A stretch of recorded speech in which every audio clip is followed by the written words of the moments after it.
في الاحداث الاخيره ديال افارقه جنوب الصحراء؟ معكم بعيكنا اولا عبور بشعيب من اجل التعريف. عبور بشعيب، عضو اللجنه الوطنيه للمركز المغربي لحقوق الانسان. حنا كنتواجدوا في ساحه الحمام اللي كانت واحد الوقفه ديال بعض التجار ديال البحيره، ولكن لا باس اننا نمشوا في المشكل ديال الافارقه اللي ولاو كيشكلوا واحد الخطر كبير على المغرب كامل، ماشي على جهه معينه او مدينه معينه، ولاو كيشكلوا خطر كبير. وعليه حنا نناشد السلطات المحليه، السلطات الامنيه، الجهات، المؤسسات، الغيورين، كل القوى الحيه، على اساس باش كلها تجند من اجل اجتثاث هؤلاء الافارقه الذين يعيشون فساد، يستنتجونهم من الجذور، لانهم اصبحوا يشكلون خطر مدقع على كل المغاربه. يقومون بالتعرض لسبيل المراه، لاغريسيون، السرقات،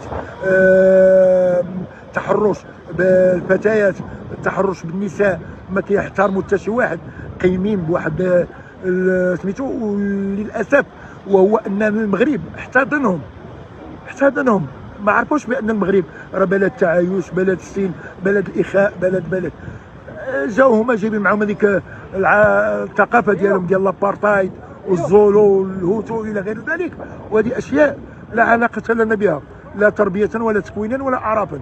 هذه مساله مفروغ منها. ناهيكم على مساله اخرى، وهو انهم يعيشون في الارض فساد. لولا تدخل السلطات المحليه والاجهزه الامنيه في حينه وساعته وفض هذا النزاع، لما كانت الامور تاخذ منحى اخر، ويكونوا عندنا ربما ضحايا في الارواح وفي الممتلكات. مساله اخرى اللي بغيت انا نقول، وهي اشاده من الاجهزه الامنيه والسلطات المحليه، تبارك الله عليهم، لانهم قاموا بالدور ديالهم المنوط بهم، وحاولوا يرجعوا الامن للمنطقه في ظرف وجيز، وبعدوا هذوك الافارقه من تما كاينه. وهؤلاء راهم مشكورين عليهم، وراهم كيرحلوهم دابا. هاد الترحيل ديالهم نبغيوه يكون ترحيل خارج الحدود ان شاء الله، ما يبقاوش غير يمشيو من مدينه لمدينه، لان حتى هذيك المدينه راه غادي يعانيوا معاهم، حتى الناس الفوا وولفوا انهم يكونوا غير هكا، ما كيعرفوش يعيشوا هذاك التعايش الانساني والسلمي مع الطرف الاخر. هاد الناس ولفوا الفوضى، حاقدين على المغرب، وخير دليل عن ذلك راه كان مؤخرا راه بانوا على حقيقتهم، وراه بينوا النوايا ديالهم والحقد ديالهم على المغرب.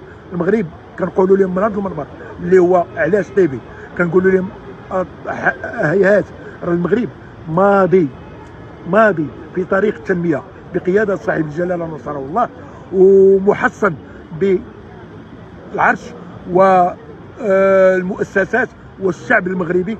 كلنا وراء صاحب الجلاله من اجل الحفاظ على هويتنا، على استقرارنا، على امننا. وشكرا لكم.